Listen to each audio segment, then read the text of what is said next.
사랑과 은혜가 많으신 주님, 이 복된 사순절 기간 세상 죄를 짊어지고 우리의 멍에를 들고 이 복된 예배에 나옵니다. 이 시간 가운데 죄 많은 우리의 죄와 멍에를 사하여 주옵시고 주님께서 주시는 말씀을 통하여 우리의 아픔과 상처와 근심을 위로하시면서 치유하여 주옵소서. 이 시간 주님의 부름에 모인 모든 성도님들에게 은혜가 넘치게 하여 주옵시고 이 시간에 올려드리는 모든 예배의 주권을 주님께 올바뀌어드리오니 주님께서 주관하여 주옵소서. 전능하신 하나님 아버지, 예수님의 이름으로 기도드립니다. 저희 오늘 말씀 마태복음 28장 16절에서 20절 같이 교독하겠는데요. 제가 한 절, 성도님들이 한 절, 그리고 마지막 절은 함께 교독하도록 하겠습니다. 16절 말씀 제가 교독하겠습니다. 11 제자가 갈릴리에 가서 예수께서 지시하신 산에 이르러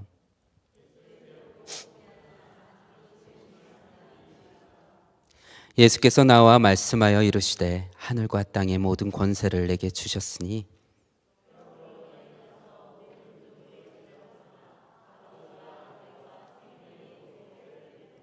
같이 하겠습니다. 내가 너희에게 분부한 모든 것을 가르쳐 지키게 하라. 볼지어다 내가 세상 끝날까지 너희와 항상 함께 있으리라 하시니라. 아멘. 와, 성도님들 이곳에 이렇게 서 보니까 너무 영광스럽습니다. 제가 너무 많이 떨리는데요. 이 자리가 얼마나 무거운 자리인지 목사님들 참 대단하시다는 생각이 듭니다. 이번 한 주 제가 설교를 이제 금요 예배 때 맡게 됐다는 얘기를 듣고 어떤 설교를 전해야 될까 고민을 되게 많이 했는데요. 성도님들께 가장 처음 멘트를 뭐로 할까 하다가 이렇게 묻습니다. 사랑하는 성도님들, 한 주간 잘 보내고 계신가요? 지금 사순절 기간이죠. 사순절 주님과 동행하고 계십니까? 매일매일 복된 하루 가운데 은혜를 누리고 계신가요? 예수님과 동행하시며 그 은혜를 누리고 계십니까?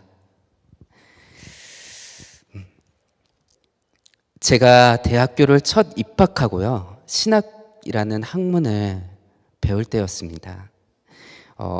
너무 감사하게도요, 마지막 학부를 다닐 때 이 감리교 신학대학교에서 유명한 교수님들이 계실 때였거든요.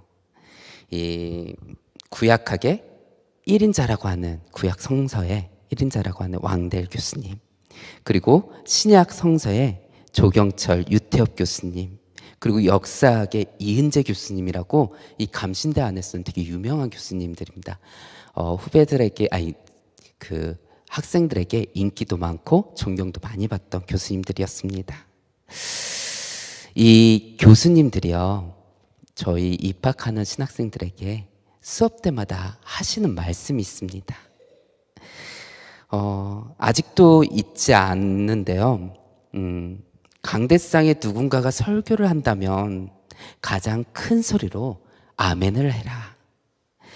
아멘은 하나님께서 주신 큰 은혜를 제가 받겠습니다 라고 고백하는 말이다 라고 하십니다. 하나님의 가장 큰 은혜를 받고 싶다면 아멘을 크게 외치라 라고 하십니다. 우리 성도님들 아멘입니까? 감사합니다. 처음 신학교를 입학하고 나서 저는요, 이 신비한 성서를 탐구하고 연구하는 것이 너무 재밌었어요. 이 신약 성서에서 특히 재미를 많이 느꼈는데요. 그때 가장 많이 영향을 준 교수님이요, 성서 주석 수업을 가르치는 유태엽 교수님이었습니다. 이 신약 성서 중에서도 사복음서에 대해서 이 교수님께서는 많은 연구를 하셨는데요. 대학원에서는 인간으로 오신 육의 예수님에 대해서도 연구를 많이 하셨고요. 그런 학술회와 그런 연구하는 그런 대학원생들과 함께 그런 것들을 많이 만들고 또 토의하고 하는 수업들을 많이 하셨다고 합니다. 안타깝게도 제가 대학원에 들어갈 때는 제가 방금 말했던 교수님들이 학부 때 저는 수업을 들었지만 대학원 때는 듣지 못했어요. 다 은퇴하셨거든요. 제가 마지막 제자입니다. 그분들의. 너무 감사하게도 그분들의 이 성경과 또 말씀과 신앙에 대해 배우고 저도 졸업하게 됐습니다. 너무나도 강한 인상을 남았던 그 유태엽 교수님의 영향으로요. 저는 학부 3학년 때 편입해서 들어가서 학부 3학년 때 인간으로 오신 육의 예수에 대해서 그 예수님의 기록을 작성하기로 글을 쓰기로 마음을 먹게 됩니다. 그리고요, 사복음서에 대해 열심히 공부하고 또 여러 가지 자료들과 또 연구를 하게 됩니다. 이렇게 연구하고 자료를 또 막 찾고 또 그게 맞는지 아닌지 검토하고 이런 것들이요, 학업과 같이 하려니 너무 힘들었고요. 또 하다 보니 막히는 부분들이 너무 많아서, 그리고 또 지식이 짧다 보니까 너무 어려워서 포기하게 됩니다. 제가 계획한 목표였고 그 목표예요.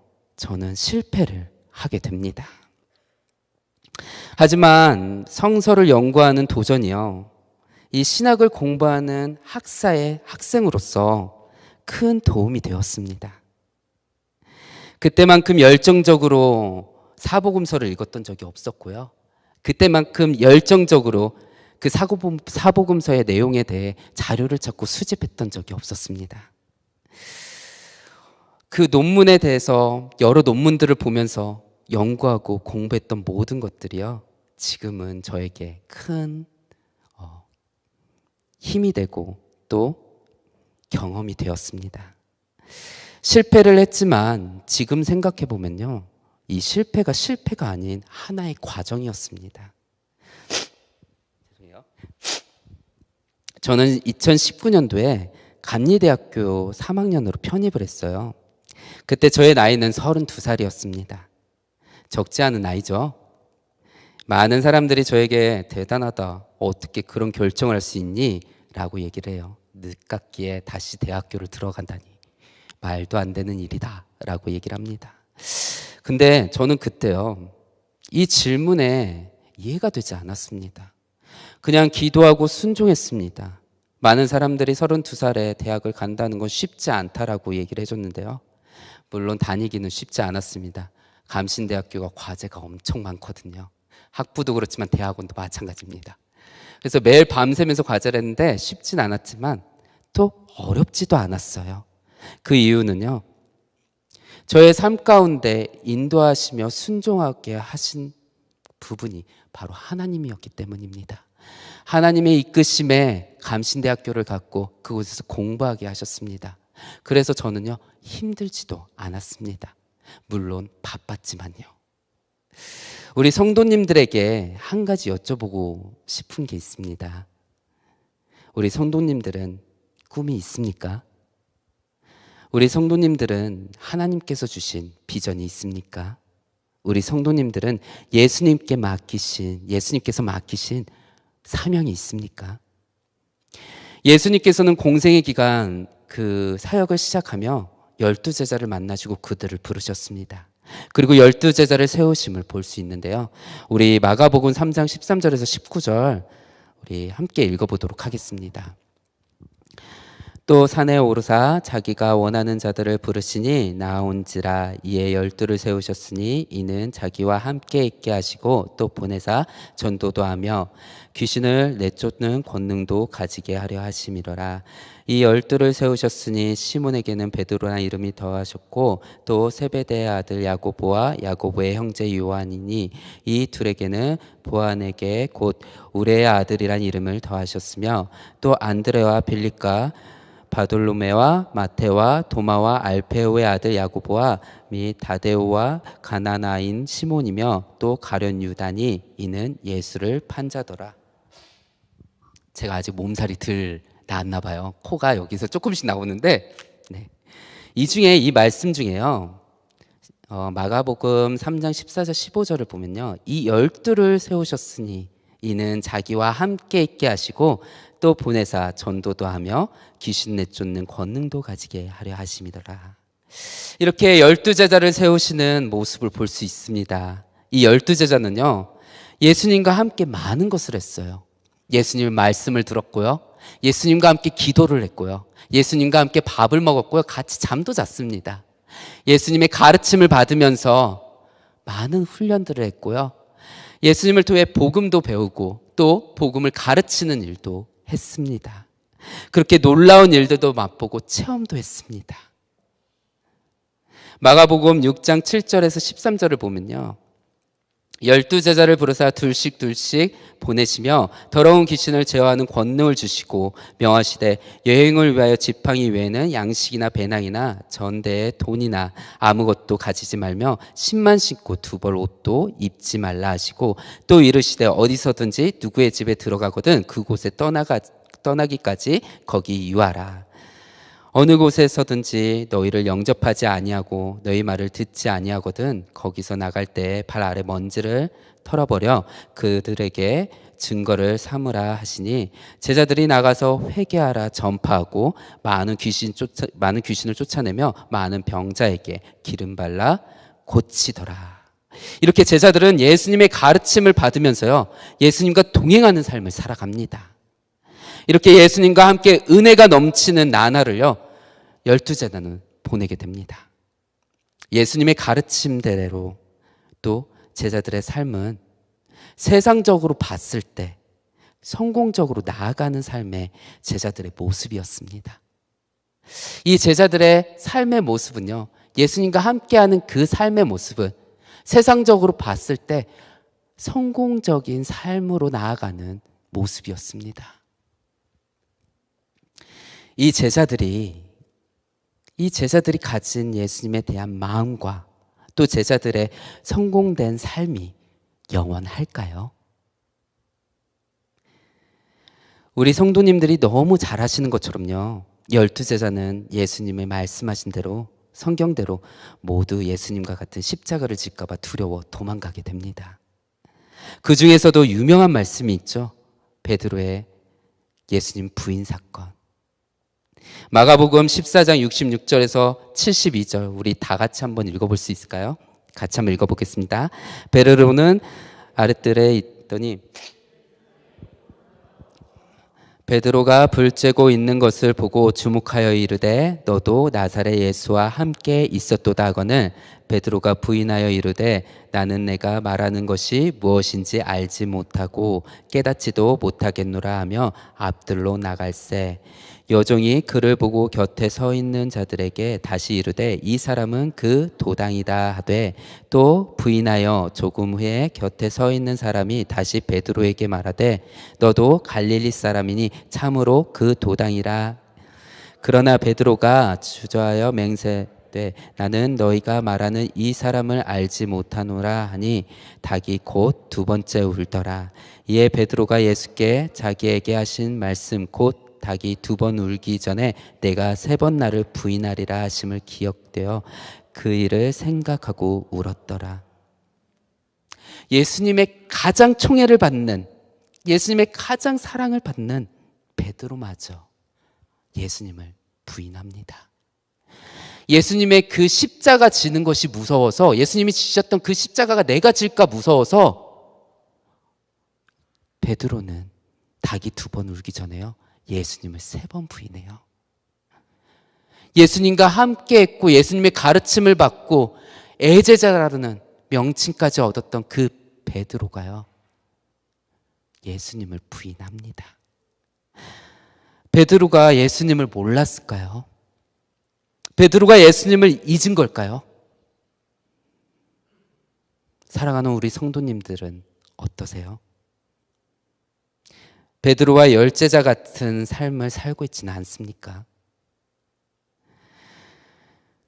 우리 성도님들에게 다시 한번 여쭤봅니다. 우리 성도님들은 꿈을 향해 달려가고 있습니까? 우리 성도님들은 비전을 향해서 달려가고 있습니까? 우리 성도님들은 예수님께서 주신 그 사명을 가지고 달려가고 있습니까? 우리는 어릴 때부터요, 혹은 젊어서부터 교회에 다니고 말씀을 듣습니다. 우리는 어릴 때부터 교회학교, 주일학교, 청년부 그리고 여러 속회를 통해서 신앙생활, 신앙 공동체를 이루어며 말씀 공부를 하고 신앙을 지켜나가고 있습니다. 여러 속회를 통해서 또 신앙을 드러내면서 또 신앙 공부를 하면서 함께 말씀을 묵상하고 기도하며 신앙을 키워가고 있습니다.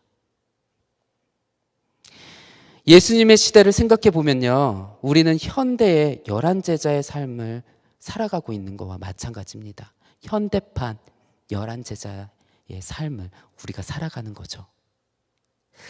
하지만 우리는요, 열한 제자 같이 예수님의 십자가를 지고 있진 않은 것 같습니다.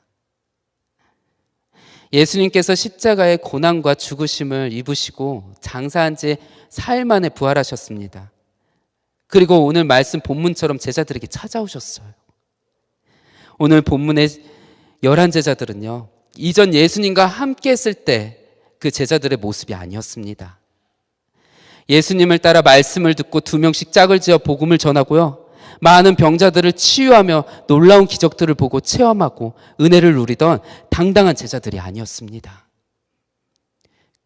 그들은 자신들의 생명이 위협이 될까 두려워 자신들이 예수님과 함께 했던 장소를 떠나서요, 자신의 몸을 사리고 그리고 피해서 자신의 이전 삶으로 돌아갑니다. 그들의 삶은요, 세상적으로 봤을 때 제자로서의 삶에서 실패한 삶이었습니다. 예수님께서 제자들을 가르치고 제자들에게 세상으로 나가 복음을 전하라는 사명을 주시려고 했습니다. 하지만 제자들은 삶은요, 세상으로 봤을 때 실패한 삶이었습니다. 그들은 예수님과 함께 했던 모든 가르침을요, 그 가르침을 잊은 채 이전의 삶으로 돌아가 어부의 삶 혹은 이전의 삶으로 살게 됩니다. 우리도 이 제자들과 마찬가지로요, 교회에서 세상에 나가 복음을 전할 가르침을 받으면서 실제로 세상에 나가 제자된 삶을 살아가는 그런 성도님들은 생각보다 많지 않음을 볼 수 있습니다.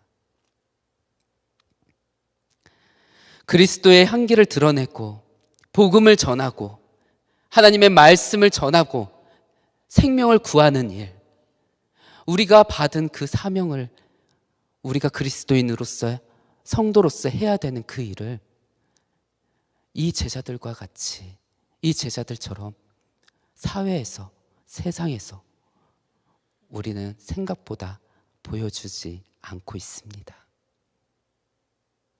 그렇다면 우리는, 이 열한 제자는요, 우리의 삶은, 이 열한 제자의 삶은 실패된 삶일까요?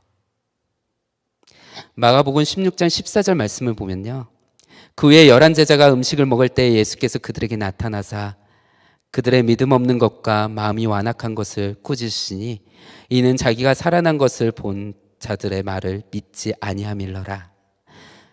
예수님의 가르침을 잊고 이전의 삶으로 돌아가 세상에 타협하며 살아가는 제자들을 예수님께서는 부활 후에 다시 만나러 오십니다. 하지만 제자들은요, 그런 예수님을 만나도 예수님을 믿지 못합니다. 여기서 예수님의 가르침을 잊었음을 볼 수 있는데요, 3년 반 동안 예수님은 제자들을 데리고 다니면서 말씀을 가르치셨습니다. 예수님은 끌려가시기 전까지요, 자신이 죽을 것이고 사흘 만에 부활할 것이며 누누이 얘기하셨습니다. 오늘 본문의 말씀은요, 오늘 본문에서 나오는 제자들은요, 그런 예수님의 말씀을 잊고 있었습니다. 세상의 시선으로 봤을 때 이런 제자들의 삶은요, 실패한 제자의 모습으로 볼 수밖에 없습니다. 실패한 제자의 삶이라 할 수 있습니다. 누가복음 24장 41절에서 45절 말씀을 보면요, 그들이 너무 기쁨으로 아직도 믿지 못하고 놀랍게 여길 때 이르시되 무슨 먹을 것이 있느냐 하시니 이에 구운 생선 한 토막을 드리니 받으사 그 앞에 잡수시더라.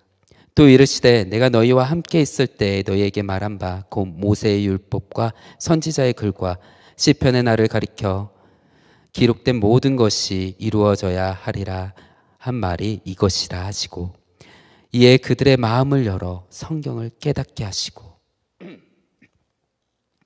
이 실패한 제자들을 예수님을 알아보지 못하고 또 믿지 못했던 그 제자들에게 예수님께서는 제자들을 만나 주시고요, 또 그 제자들과 함께 식사하시며 다시 한번 제자들에게 성경을 깨닫게 하십니다. 실패한 제자들의 삶을 다시 가르치시면서요, 실패가 아닌 성공한, 그 성공을 향한 과정으로 그들의 삶을 인도하십니다. 그리고 제자들에게 꿈과 비전과 그리고 사명을 주셔요. 그것은 하나님을 위한 꿈이고 하나님을 위한 비전임의 사명입니다. 제자들을 다시 만난 예수님을 통해 제자들은 변화됩니다. 실패한 제자가 아닌 성공으로 나아가는 과정의 제자들로 변화되는 것입니다.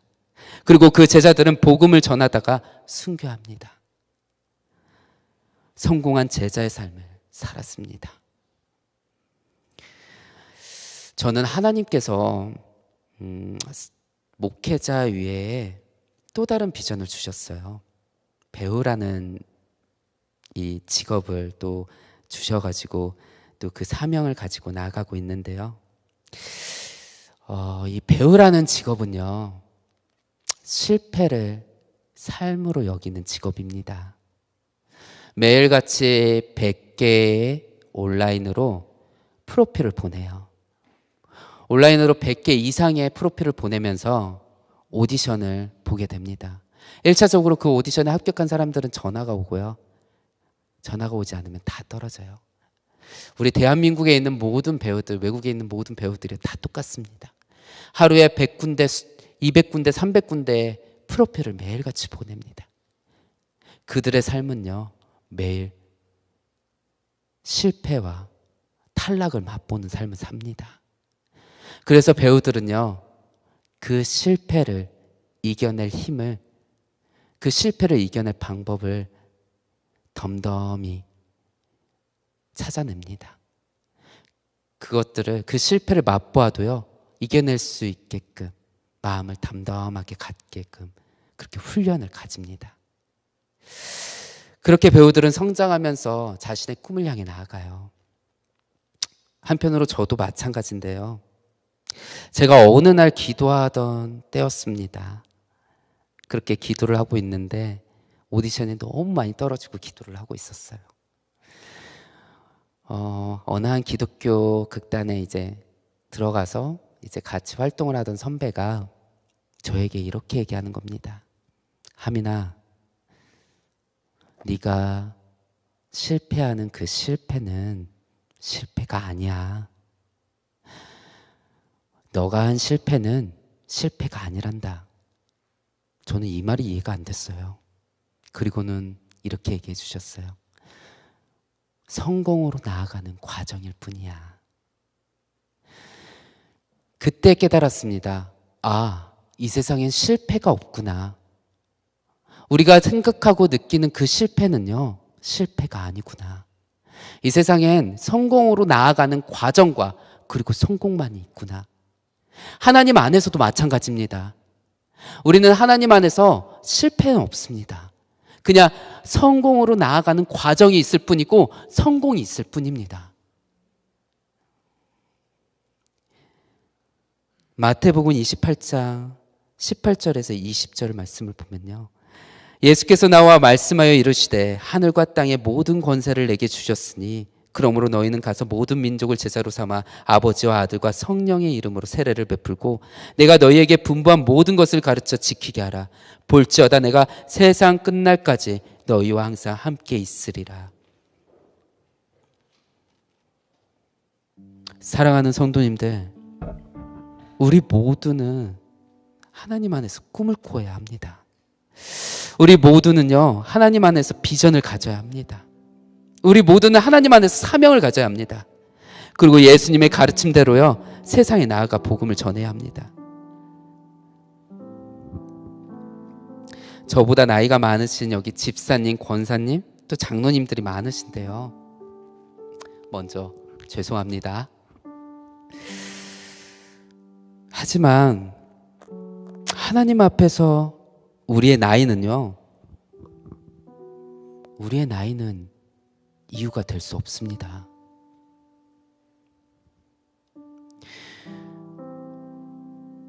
하나님, 제가 나이가 많아 이제 꿈도 비전도 사명을 가지지 못합니다. 하나님, 제가 이제 결혼해서요 자녀를 키우다 보니 세상에 먹고 살기 힘들다 보니요 꿈을, 비전을, 사명을 가지지 못합니다. 하나님께서 아브라함을 통해 이삭이라는 아이를 가지게 하신 사건을 볼 수 있는데요, 이때 노쇠한 사라가요 하나님 말씀을 믿지 못합니다. 이때 여호와께서 이렇게 말씀하세요. 창세기 18장 14절 말씀을 보면요, 여호와께서 능하지 못한 일이 있겠느냐, 기한이 이를 때에 내가 내게로 돌아오리니 사라에게 아들이 있으리라. 하나님 앞에 나이는 숫자에 불과합니다. 하나님은 우리가 이 세상에 살아갈 동안 모두에게 꿈을 주셨어요. 비전을 주셨습니다. 그리고 우리에게 사명을 주셨습니다. 그것도요 죽는 날까지요. 사도행전 2장 17절 말씀을 보면요, 하나님은 말씀하시기를 말세에 내가 내 영을 모든 육체에 부어주리니 너희의 자녀들은 예언할 것이요 너희의 젊은이들은 환상을 보고 너희 늙은이들은 꿈을 꾸리라. 하나님의 일인 사역을 하면 힘이 듭니다. 사역을 하면요 상처를 받습니다. 사역을 하게 되면요 아픔을 겪게 돼요. 우리 성도님들이 교회 안에서 하는 모든 사역이요 자신에게 아픔을 줄 수 있습니다. 아니요, 아픔을 줍니다. 제가 이 교회에 부임한 지 얼마 안 됐거든요. 얼마 안 됐는데요 큰 아픔을 경험했습니다. 그때 저희 교육부 담당 목사님인 김성훈 목사님께서 제게 이런 말씀을 해주셨어요. 하민전 도사님, 예수님의 사랑은 그렇게 아픈 거야. 진정한 사랑은 아픈 거야. 그 아픔을 느끼는 사랑이 예수님이 보여주신 예수님의 그 사랑이야. 네. 교회 일을 하면요, 복음을 전하는 일을 하면, 예수님의 사랑을 전하는 일을 하면 아픕니다. 영혼을 사랑하고 품는 일을 하면 아프고 힘든 삶을 살게 됩니다. 그것을 고난이라고 부르죠. 그리고 그것을요 예수님의 십자가를 함께 진다라고 합니다. 그래서 주님께서는 우리에게 이겨낼 힘을 주시는데요, 마태복음 28장 20절 말씀을 보면요, 내가 너희에게 분부한 모든 것을 가르쳐 지키게 하라. 볼지어다 내가 세상 끝날까지 너희와 항상 함께 있으리라 하시니라. 내가 이 세상 끝날까지 너희와 항상 함께 있으리라. 꿈을 가지는 것에 두려워하지 마십시오. 비전을 가지는 것에 두려워하지 마십시오. 사명을 가지는 것에 두려워하지 마십시오. 사랑을 전함에 상처받고 아파하는 것에 두려워하지 마세요. 복음을 전하는 일에 힘들고 아파하는 것에 두려워하고 힘들어하지 마십시오. 주님께서 세상 끝날까지 우리 성도님들 한 분 한 분 함께 계신다고 하셨습니다. 힘들고 아픈 모든 성도님들과 함께 하시며 치유하시고 위로하시며 예수님께서는 이겨낼 힘을 주십니다. 매일 기도하십시오. 동행하는 삶을 달라 간절히 기도하시며 붙잡으십시오. 교회를 위해 기도하고 목사님을 위해 기도하고 자녀들을 위해 다음 세대를 위해 기도하며 많은 영혼들을 위해 기도하는 겁니다. 하나님 안에서 하나님 나라를 위해 꿈꾸고 비전을 만들고 사명을 가지고 예수님과 동행하는 삶을 사십시오. 그것이 젊은이들에게는 비전이며 이룰 꿈이 되고요, 이미 꿈을 이루시거나 노년이 되신 우리 청년부들에게는, 우리 장로님 권사님들에게는 주님께서 주신 사명을 가지고 나아가십시오. 교회를 왜 끝없이 기도하고 담임 목사님을 왜 끝없이 기도하고 그리고 우리 다음 세대 우리 아이들을 위해 우리 자녀들을 왜 끝없이 기도하십시오. 그리고 예배를 지키는 삶을 사십시오. 하나님을 만나는 날 그곳에서요 하나님께서 잘하였다 나의 충성된 종아, 내가 나를 위하여 내 삶 전부를 나를 위해 살았구나. 죽는 날까지 날 위해 기도하였구나. 잘하였다 나의 충성된 종아. 우리 사랑하는 성도님들과 저의 삶이 그런 하나님의 기쁨에 된 기쁨의 삶이 되길 소망합니다. 우리 찬양하겠습니다.